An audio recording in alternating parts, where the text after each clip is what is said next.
को दूर रखने के लिए जहां पर भी अगर कोई गठबंधन ऐसा बनता है कि जहां पर हम उनकी मदद अंदर जाके करें या वो कहे कि हम बाहर से आप समर्थन दें, तो हम पूरी तरीके से तैयार है ऐसे किसी भी गठबंधन का साथ देने के लिए जो भारतीय जनता पार्टी को सत्ता से दूर। मैं स्वागत करता हूं। हमारी आज पहली मीटिंग हुई है। हमारे 33 कॉरपोरेटर्स जो चुनकर आए हैं, उन सभी को आज एक दूसरे से मुलाकात करने के लिए, एक दूसरे को समझने के लिए यहाँ पर बुलाया गया था।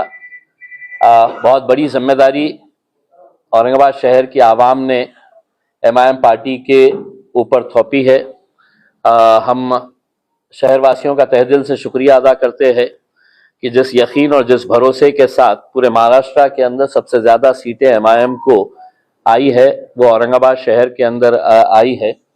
तो हम अपनी औरंगाबाद की आवाम के एहसानमंद है कि उन्होंने हमारे ऊपर इतना भरोसा जताया।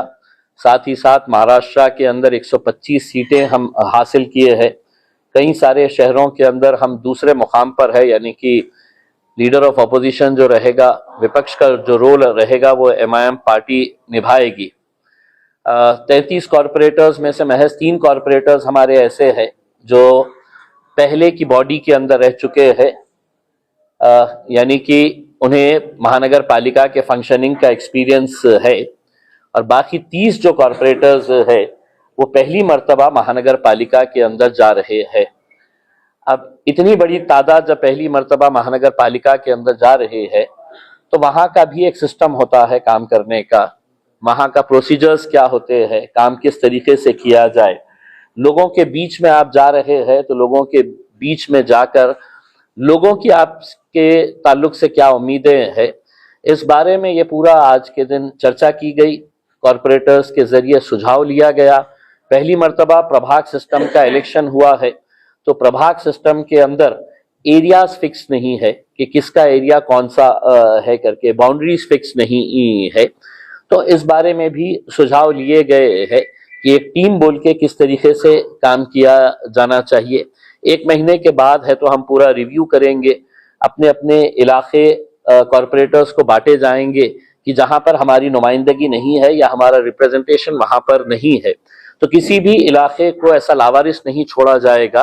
जहां पर भी हमारे नुमाइंदे नहीं है, वहां पर हम अपनी टीम में से लोगों को डालेंगे और वहां की नुमाइंदगी भी करेंगे जहां पर मजलिस इत्तेहादुल मुस्लिमीन या तो इलेक्शन नहीं लड़ी है या वहां से हमें कामयाबी नहीं मिली है करके। इसमें कुछ अच्छे सुझाव सामने आए थे। साथ ही साथ महानगर पालिका के अंदर जाने के बाद हमारे पास आज के दिन जो 33 कॉरपोरेटर्स है, उसमें से 16 कॉरपोरेटर्स जो है वो जेंट्स है, पुरुष, और 17 कॉरपोरेटर्स जो है वो लेडीज है। जिस जमात के बारे में कहा जाता है कि ये महिलाओं को आगे नहीं बढ़ाते हैं, जिस जमात के बारे में कहा जाता है कि ये इनकी सभाओं के अंदर महिलाएं दिखती नहीं है, तो जहां पर इस शहर के फैसले लिए जाएंगे वहां पर मेजॉरिटी जो है वो हमारी बहनों की रहने वाली है। और यकीनन इस बात की हमें खुशी है।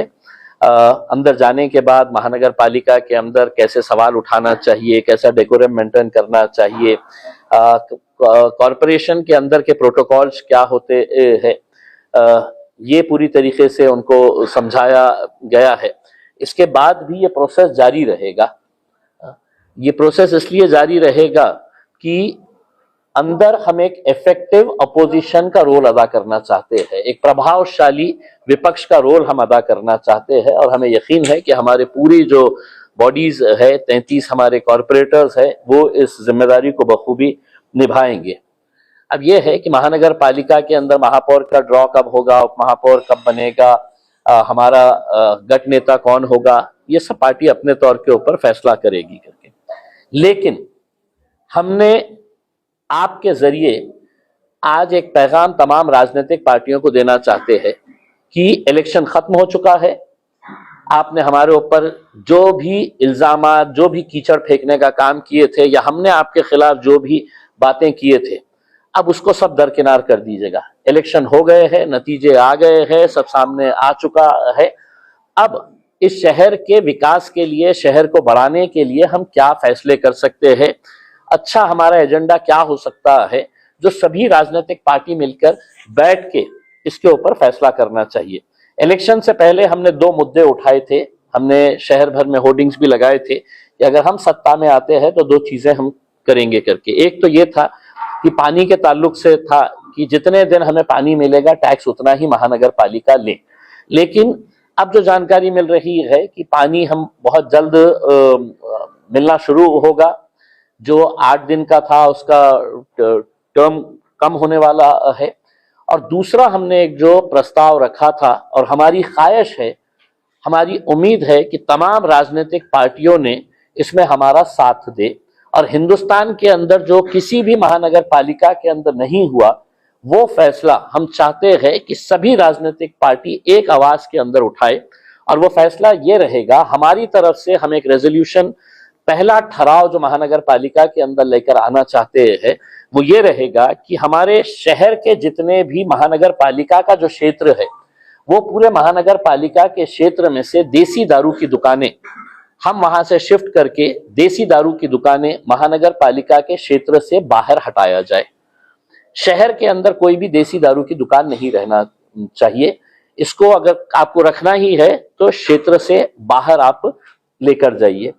हमारी उम्मीद है कि सत्ताधारी पक्ष भारतीय जनता पार्टी हो या उनके सहयोगी पार्टियां हो या दूसरी जितनी भी पार्टियां हैं, एक अच्छा संदेश पूरे देश भर में पहुंचाने के लिए इस तरह का एक आवाज के अंदर ये ठहराव को पास किया जाए, हमारी ऐसी उम्मीद है। हमने जब पहली मर्तबा ये होर्डिंग लगाए थे तो हमको ये बताया गया था कि कायदे और कानून के अंदर ये बैठता नहीं है करके। हमने पूरी तरीके से समझ के ले लिए है, महानगर पालिका की जनरल बॉडी के अंदर ये पावर होता है कि शहर के अंदर हम क्या करना चाहिए, क्या नहीं चाहिए, इसका इख्तियार जो है वो जनरल बॉडी, क्योंकि पूरी शहर की नुमाइंदगी जो है ये 115 कॉरपोरेटर्स जो है वो करते हैं, ये पूरे शहर को रिप्रेजेंट करते हैं इसमें। तो अगर पूरा शहर ही अगर ये तय कर रहा है अपने नुमाइंदों के जरिए कि हमारे शहर के अंदर हम देसी दारू की दुकानें नहीं चाहते हैं, तो हमारी उम्मीद है कि इस प्रस्ताव के अंदर भारतीय जनता पार्टी हो, एकनाथ शिंदे साहब की शिवसेना हो, अजीत दादा की एनसीपी हो, शरद पवार साहब की एनसीपी हो, कांग्रेस पार्टी हो या वंचित बहुजन आघाड़ी हो, ये सभी लोगों ने पहले दिन की जनरल बॉडी मीटिंग के अंदर पहला ठहराव ये लेकर आए, ये हम उम्मीद करते हैं। दूसरे हमारे और भी जो मुद्दे है कि सड़क, पानी, बिजली, ड्रेनेज, ये तो होता ही है। इस शहर के अंदर अच्छे गार्डन्स कैसे बनाए जाए, पार्क्स कैसे बनाए जाए, बच्चों को खेलने के लिए ग्राउंड्स कैसे तैयार किए जाए, इसके ऊपर भी हमने विशेष ध्यान देने के लिए हमारे सभी लोगों को हमने ये बताया है, अपना सुझाव दिया है, और इन मुद्दों के ऊपर उन्हें महानगर पालिका के अंदर लड़ने के लिए, आवाज उठाने के लिए बोला है। हमारे जो 2 पेट प्रोजेक्ट्स इस शहर के लिए है कि 2 जो मैदान हमारे शहर के अंदर है, एक तो आमखास मैदान है और दूसरा जो रोशन गेट के आगे गिरनी का जो ग्राउंड है, वो ग्राउंड को हम चाहते हैं कि स्टेडियम के अंदर कन्वर्ट किया जाए करके। इतना आसान नहीं है, लेकिन अब चूंकि बॉडी आई है और महानगर पालिका के अंदर एक अच्छे आयुक्त बैठे हुए हैं जो स्पोर्ट्स को बढ़ावा देना चाहते हैं, श्रीकांत साहब, तो हमारी उम्मीद है कि उन्होंने अपने इस टेनियर के अंदर ये एक ऐतिहासिक काम करके जाए, ताकि लोग है तो जिंदगी भर उनको याद रखे कि गिरनी के मैदान के ऊपर जो ग्राउंड बना है वो श्रीकांत साहब ने यहाँ पर बनाकर गए हैं। तो ये हम उम्मीद करते हैं उनके जरिए ये काम किया जाएगा करके।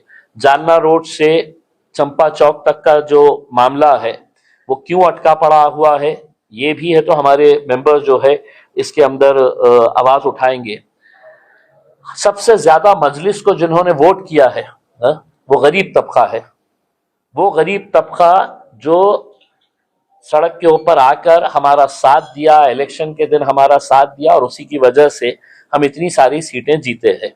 और उसमें बहुत सारे जो ठेले वाले हैं, जो हॉकर्स है, जो रोड के ऊपर है तो अपना ठेला लगाते हैं, छोटा सा टोकरा लगा के है तो बेचते हैं, फल फूल जो भी बेचते हैं, महानगर पालिका का दस्ता उनके पास जाता है, कभी ट्रैफिक पुलिस वाले उनके पास जाते हैं और उनको हैरान परेशान करते हैं।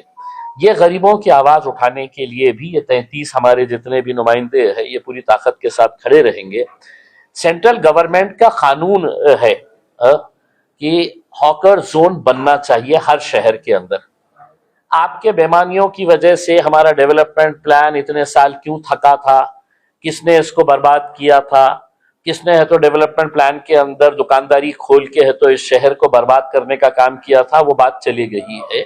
लेकिन द स्ट्रीट वेंडर्स एक्ट ये सेंट्रल गवर्नमेंट का एक्ट है कि हर फेरी वाले को, हर टोकरे में बेचने वाले को या जो भी है तो गाड़ी लेकर करता है उसको एक डेडिकेटेड स्पेस देना चाहिए करके।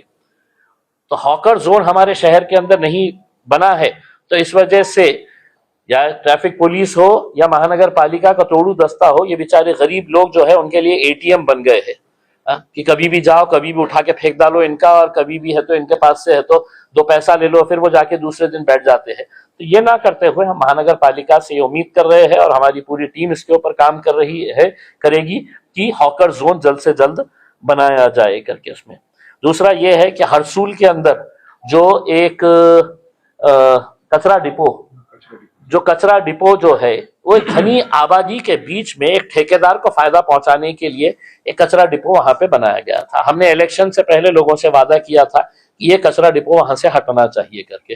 अब 33 हमारे नुमाइंदे आ चुके हैं, महानगर पालिका से अनुरोध करेंगे, रिक्वेस्ट करेंगे कि ये कचरा डिपो यहाँ से हटाया जाए हरसूल से, और आपको जहां लेके जाने का है आप लेकर जाए करके।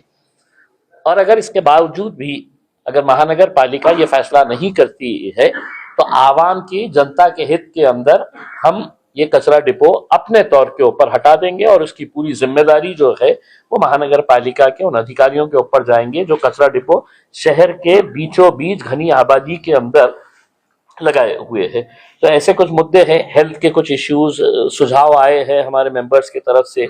स्कूल्स का दर्जा कैसा बढ़ाया जाएगा इसके ऊपर हमने चर्चा की है कि महानगर पालिका के स्कूल्स को, जो सीबीएसई स्कूल जो बंद हो रहे हैं या और उसका दर्जा कैसा बढ़ाना चाहिए, इसके ऊपर भी चर्चा की गई है। तो ये सब मुद्दों के ऊपर बातचीत की गई है और अभी इनके और ट्रेनिंग सेशंस होंगे ताकि एक प्रभावशाली विरोधी पक्ष का ये रोल अदा करे।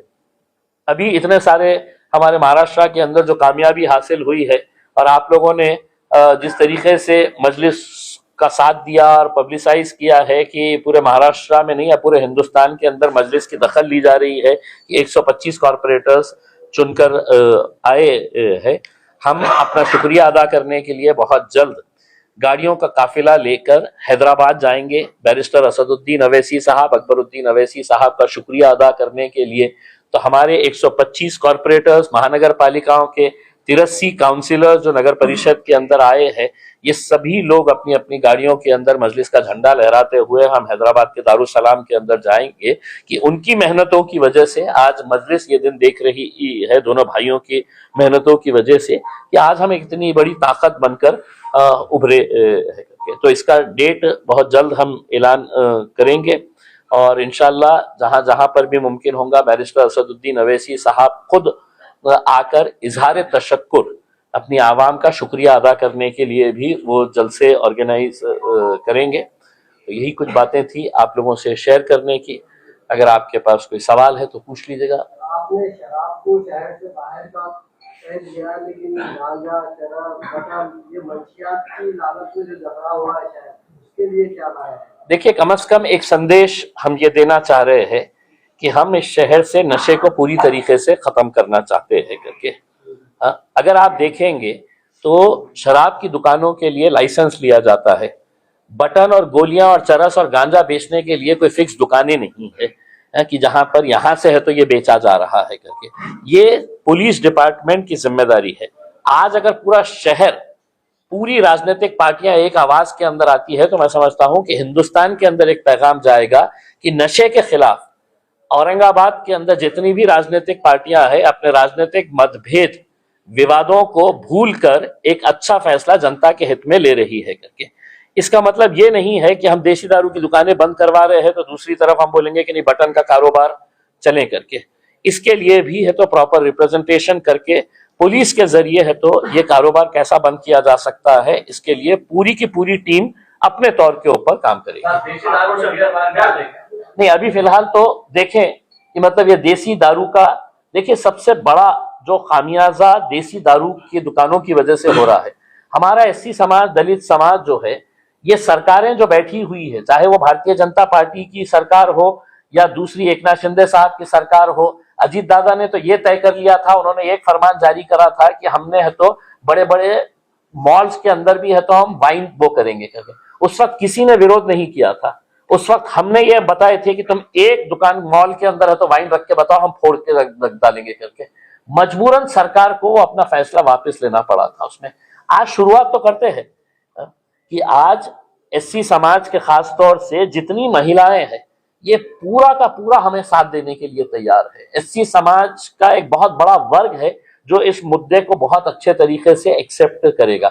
अब देखना यह है कि लोग हमारा साथ देते हैं या बेवड़ों का साथ देते हैं। राजनीतिक पार्टियां बेवड़ों के साथ खड़ी हुई है या एक अच्छा फैसला लेने के लिए हमारे साथ आती है करके। और हम चाहेंगे कि इसके अंदर आप अगर ये प्रस्ताव लेकर आते हैं, सत्ताधारी पक्ष अगर भारतीय जनता पार्टी अगर ये प्रस्ताव लेकर आती है, हम पूरी तरीके से आज ये ऐलान करते हैं एक आवाज के अंदर हमारे 33 के 33 कॉर्पोरेटर जो है इसका साथ देंगे। विरोधी पक्ष नेता, गट नेता, कॉप मेंबर्स कौन रहेंगे ये पार्टी फैसला करेगी, बहुत जल्द फैसला करेगी। अभी उनका खुद का तय नहीं हुआ है कि अभी महापौर उनका कौन सा ड्रॉ में आने वाला है करके। आपके जरिए मैं कुछ लोगों को ये बताना चाहता हूं कि बराए करम मेहरबानी, हमने ये जो टिकटें जो दिए हैं ये किसी के मशवरे से दिए नहीं है, तो हमको फोन करके परेशान ना करे या हमको व्हाट्सअप करके परेशान ना करे कि इसको कॉप मेंबर बना दे करके।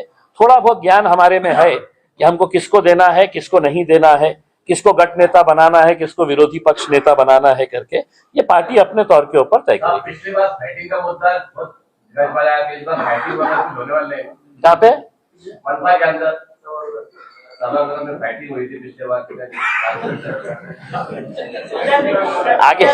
आगे जवाब देंगे। आपने हरसुल कचरा डिपो को कहा है, इमाम ने पड़ेगांव कचरा डिपो के खिलाफ मुहिम चलाई थी, क्या आप पड़ेगांव के लोगों को इससे निजात करेंगे? देखिए, पड़ेगांव के लोग अगर इसका विरोध करना चाहते हैं, हम जब हरसूल इलाके में गए थे तो हरसूल इलाके के हमारे चारों भी जो हमारे नुमाइंदे हैं, ये हमारे विजय श्री जाधव, हमारे अशोक हेवराले साहब, अजहर पठान साहब और यूनुस पटेल साहब की जो बेटी है, इन सब के ऊपर लोगों का यही था कि हम आपका साथ देंगे। अगर आप है तो हमको ये वादा करेंगे कि ये डिपो हटना चाहिए। अगर पड़ेगांव के लोगों को भी अगर ऐसा लगता है कि आपके लिए सरदर्द है, खराब है, तो उन्होंने हमारे पास अप्रोच करे, या नहीं तो सत्ताधारी पक्ष के पास जाए। लेकिन हमने तय किया है कि हरसूल का कचरा डिपो हटेगा, मतलब हटेगा।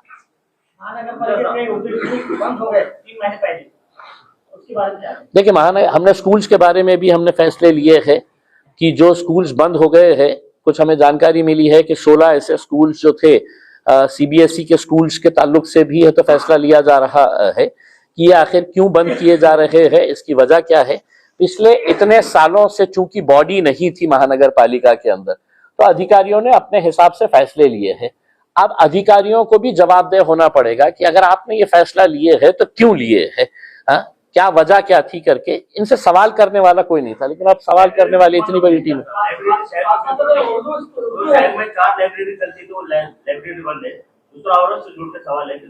आजकल बर्थ सर्टिफिकेट और डेथ सर्टिफिकेट बहुत खामियां है, बहुत सुंदर दे रहे हैं अधिकारी लोग, बिल्कुल नहीं। देखिए, ये भी मीटिंग के अंदर ये मुद्दा हमारा सामने आया था कि बर्थ सर्टिफिकेट के ताल्लुक से जो दिक्कतें आ रही है लोगों के बीच में, इसको ये बॉडी रहे ना रहे, बॉडी तो आज के दिन आ गई है, लेकिन ये आम लोगों से जुड़ा हुआ मुद्दा है। सिर्फ एक तोतले आदमी के बोलने के ऊपर अगर हुकूमत है तो इतना अगर ये कर रही है उसमें, तो फिर वो तोतले साहब को भी है तो हमारे को है तो सीधा करना आता है अच्छी तरीके से उसमें।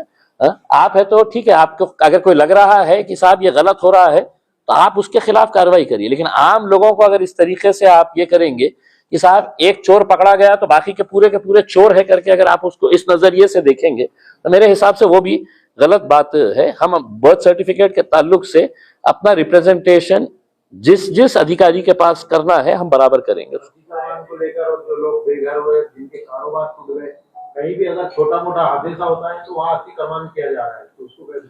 देखिए, जब ये अतिक्रमण हुआ था उस वक्त भी हमने ये मांग किए थे कि भाई जहां पर इलीगल है, अगर आप वो तोड़ के 8 दिन 10 दिन 15 दिन 20 दिन के अंदर अगर वहां पे आप रास्ता चौड़ा करना चाह रहे हैं तो आप तोड़िएगा। लेकिन उस वक्त उनको सिर्फ भारतीय जनता पार्टी और एकनाथ शिंदे साहब के जो पालक मंत्री है उन्होंने कहा था की ये गणपतीचा उत्सव समाप्त होऊ द्या, आम्ही हे पण पाडणार ते पण पाडणार करके।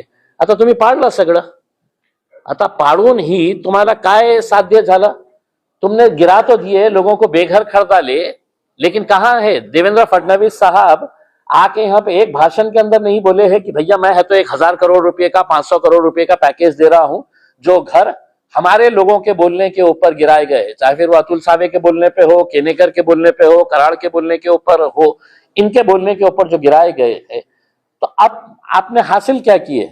सिवाय आपने 20-20 25-25 JCBs लेके जाके रील्स बना के है तो हम ये तोड़े वो तोड़े है करके, आपने रोड क्यों नहीं बनाए हैं करके? आप सत्ता में आए हैं, हम उम्मीद करते हैं कि वो जल्द से जल्द ऐलान करेंगे कि जनता ने है तो आपको 58-57 जितने सीटें जिताकर लाई है, उस शहर को कम से कम है तो आप एक विशेष पैकेज देकर वहां पर जो भी ये रास्ते के बीच में अर्थहे आ रहे थे वो उसको है तो आप जल्द से जल्द रोड का काम शुरू करो। महानगरपालिका क्षेत्रामध्ये चिकलठाणा असो, हर्सुल असो, हे जे गाव होते पूर्वी त्या ठिकाणी जुने गावठाण होते, त्यांचे घर होते, त्याला अतिक्रमण म्हणून त्याला पाडण्यात आलं। सरसगट मोहीम ही अतिक्रमण म्हणून चालवण्यात आली। त्यांना रेडी रेकनर प्रमाणे पैसे मिळायला पाहिजे होते, त्यांना TDR देऊ असं आश्वासित करण्यात आलं। कोट्यावधीची जमीन गेली, बांधकाम गेलं, त्याच्यासाठी तुम्ही काय करणार आहात? हे प्रश्न आम्हाला विचारण्याच्या ऐवजी ज्या लोकांनी 57 कॉर्पोरेटर्स भारतीय जनता पार्टीला निवडून दिलेले आहे, सत्ता त्यांची महाराष्ट्रामध्ये, सत्ता त्यांची केंद्रामध्ये, आता सत्ता त्यांची महानगरपालिकेमध्ये असणे, ज्या लोकांनी त्यांना निवडून दिलेले आहे त्या लोकांनी त्यांची गच्ची धरायची, गचंडी, आणि विचार करायला त्यांना विचारा की तुम्ही काय केलं, आमचे घर तुम्ही पाडलं होतं, तरी सुद्धा आम्ही तुम्हाला इतकं भरभरून मतदान दिलेले आहे करके। आम्ही जर विरोधी पक्षाची जे भूमिकेत आहे ते विरोधी पक्षाची भूमिका आम्ही निभावणार, पण TDR देण्याचा अधिकार कोणाचा आहे? सरकारचा आहे। कंपेन्सेशन देण्याचा अधिकार कोणाचा आहे? सरकारचा आहे। आता यांनी या बाबतीत काय निर्णय घेणार आहे हे आम्हालाही बघायचं आहे। आम्ही तर वारंवार त्यांना हे आठवण करून देणारच आहे विरोधी पक्ष नेते। एक मिनट फॉर्म भर के लिए जा रहे हैं, अभी लकीरों का फॉर्म भी उन्होंने भर के लिए, घर को भरने का पता नहीं है, सिर्फ फॉर्म भर के लिए जा रहे हैं। देखिए, आपको ये चीज तो पता होगा कि प्रधानमंत्री घरकुल योजना इस शहर से पूरी तरीके से खत्म हो गई थी। इसके बावजूद कि यहाँ पर है तो केंद्रीय मंत्री कराड़ साहब थे और उनके प्रधानमंत्री के नाम के ऊपर यह स्कीम थी, प्रधानमंत्री घरकुल योजना।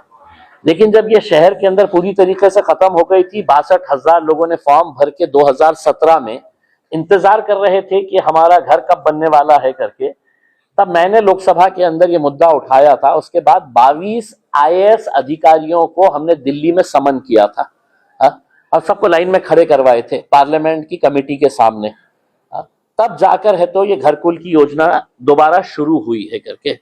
अब उसका कितना काम हुआ है, घर अलॉट कब होने वाला है, या सिर्फ 2017 से अब हम 2026 तक आ गए हैं, एक भी घर किसी को अलॉट नहीं हुआ है।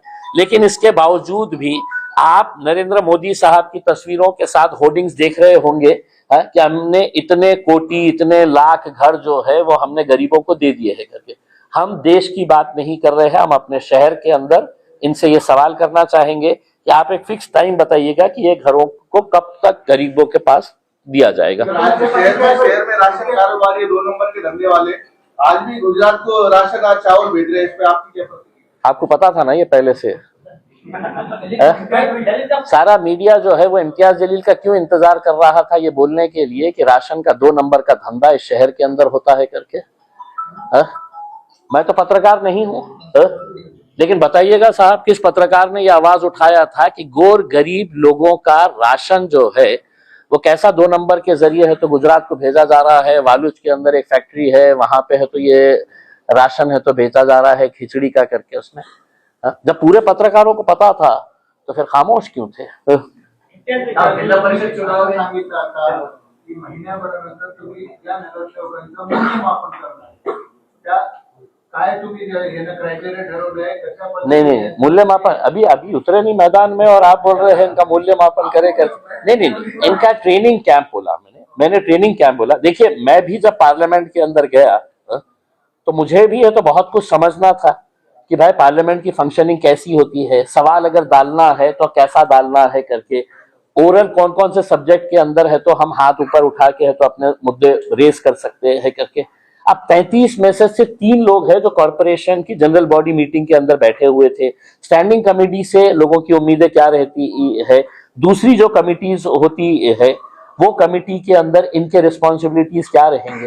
तो जब तक ट्रेनिंग नहीं दी जाएगी तो मेरे हिसाब से एक मर्तबा इनका ट्रेनिंग होने दीजिए, साल भर के बाद मूल्यमापन करेंगे। और मेरे से पहले तो आप ही लोग करने के लिए बैठे हैं ना मूल्यमापन, कि 33 जिंकू नाले होते काय उपटले।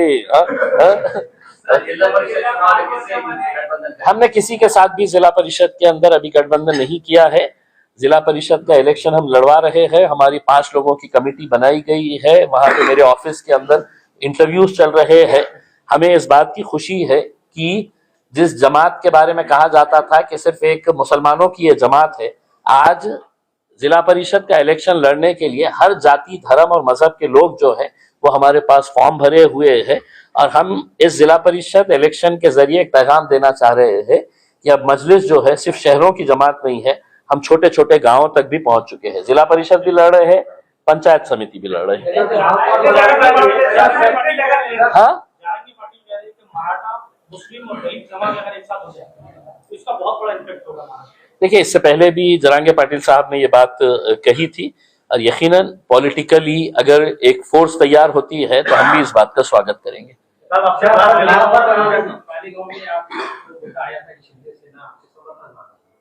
इस्लाम पार्टी और समाजवादी के साथ और किसी विरोधी समर्थन है, अब एमआईएम का क्या रोल है? देखिए हमारे पास भी एकनाथ शिंदे की शिवसेना के तरफ से प्रस्ताव आया था कि मालेगांव के अंदर हमारे 21 उम्मीदवार चुन के आए हैं, हम साथ में मिलकर बनाएंगे। लेकिन पार्टी के अध्यक्ष बैरिस्टर असदुद्दीन अवैसी साहब हो या महाराष्ट्र के अध्यक्ष, हमने शुरुआत से ही ये फैसला लिया था कि ना हम भारतीय जनता पार्टी के साथ जाएंगे, ना गुस्ताखे रसूल एकनाथ शिंदे साहब के साथ जाएंगे करके। ये स्टैंड हमारा पहले से भी क्लियर था। तो इसलिए हम सिर्फ सत्ता की कुर्सी पे बैठना है तो हम अपने उसूलों के साथ समझौता नहीं करने वाले हैं, किसी हालत में नहीं जाने वाले हैं। हमको ये देखना है जिस पार्टी का नाम इस्लाम है, वो इस्लाम जिसको हमारे पैगंबर मोहम्मद मुस्तफ़ा सल्लल्लाहु अलैहि वसल्लम वो है तो गुस्ताखे रसूल के साथ जाते हैं क्या, हमको ये देखने का है। हमको सियासत के अंदर कुर्सियां नहीं है, हम विरोधी पक्ष के अंदर बैठेंगे और इतनी मजबूती के साथ बैठेंगे कि सत्ताधारी पक्ष से ज्यादा हम मजबूती से काम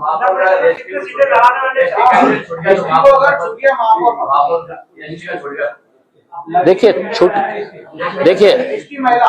इम्तियाज जलील अगर मुख्यमंत्री हो गया तो ये अगर वजीर आजम बन गए तो देखिए एक मर्तबा ड्रॉ हो जाने दीजिए, उसके बाद फैसला करेंगे।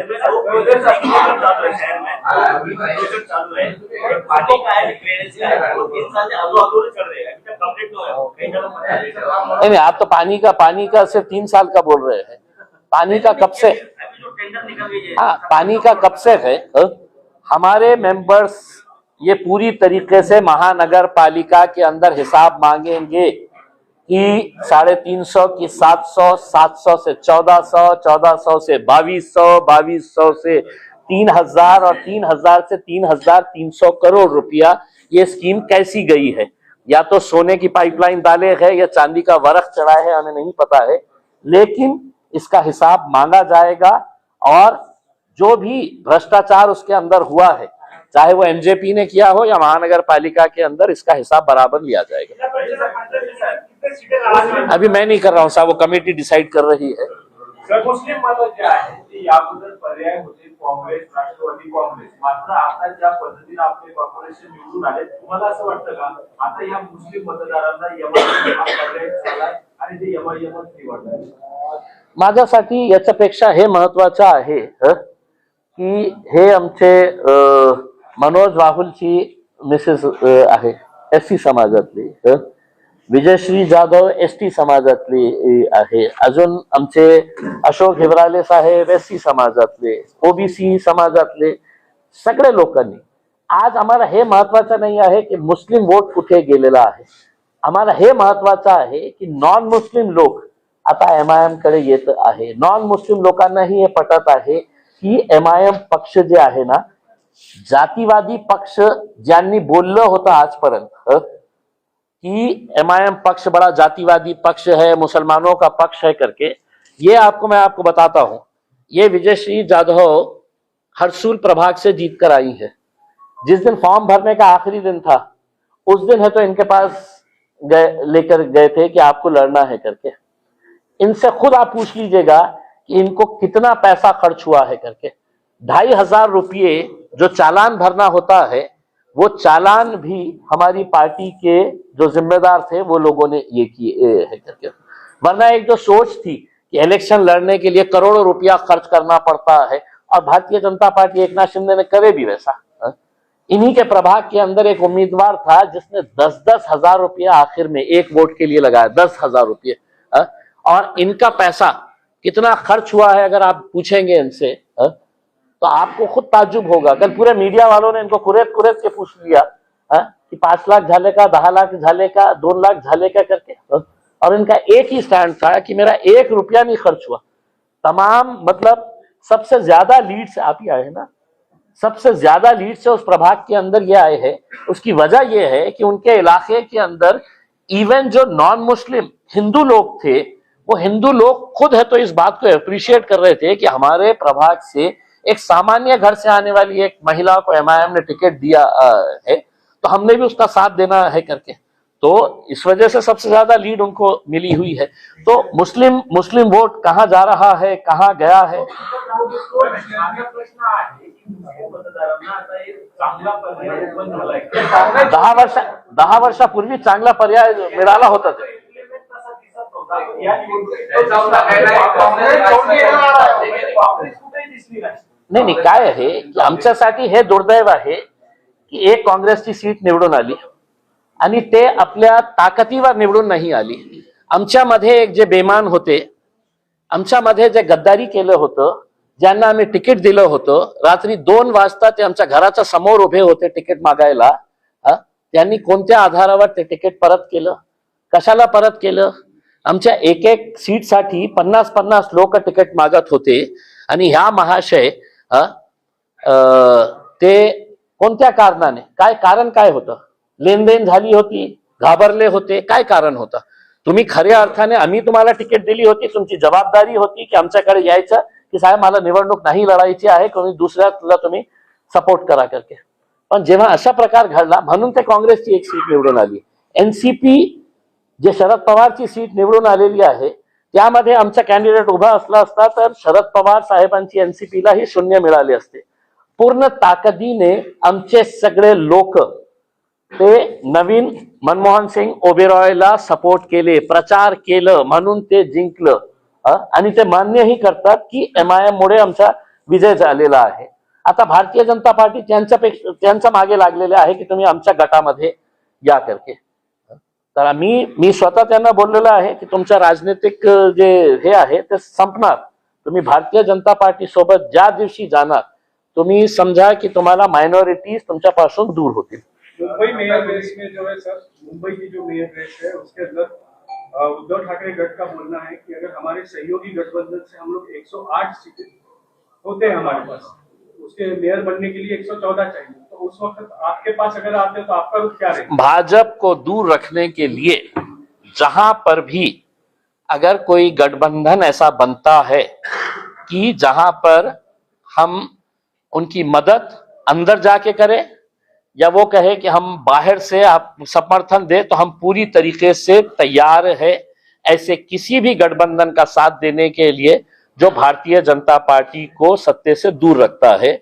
और यही सवाल के जवाब में आज हमारे पास 3 अलग अलग महानगर पालिकाओं के तरफ से प्रस्ताव आया है और हमने उनको साफ कह दिया है कि हम पूरी तरीके से आपका साथ देंगे।